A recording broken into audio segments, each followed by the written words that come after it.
মৃত্যু থেকে তুমি যেখানেই পলায়ন করো না কেন, মৃত্যু তোমার সাথে মোলাকাত করবেই করবে।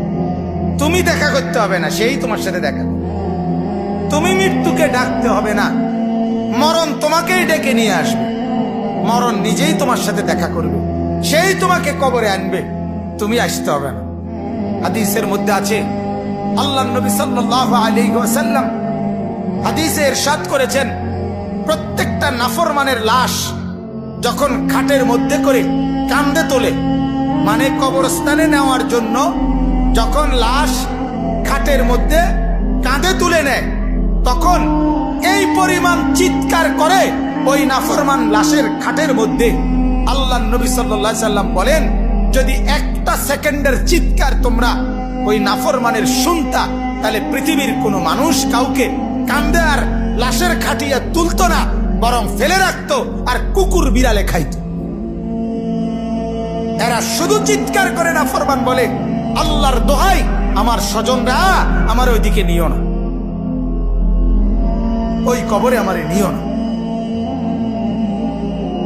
নিও না আমারে ওইখানে, নিও না আমারে, নিও না।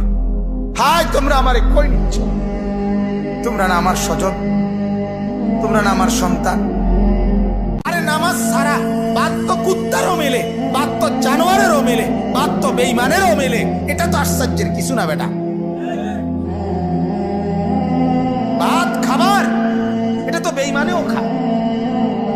তাহলে আজ যদিও তুমি মনে করো এখানে এদিক দিয়া হেদিক দিয়া, এই পাশ ওই পাশ দিয়া আড়াল হইয়া হইয়া তুমি পার হইয়া গেলা, কারো সামনে পড়লা না, কেউ দেখলো না, কিন্তু অচিরেই আল্লাহ তাআলা বলেন, ইয়াউমা তুবলাস সারাইর, শুধুমাত্র তোমার বাহ্যিক কৃতকর্ম না, তোমার অন্তরে 24 ঘন্টা যত কথা উঠানামা করছিল, খারাপ চিন্তা, চেতনা, কল্পনা, আবেগ, অনুভূতি, আল্লাহর কসম আল্লাহ কোরআনে বলে, সেগুলো হাসরের ময়দানে আমি আল্লাহ আমলনামার মধ্যে লিখিত দেখাবো।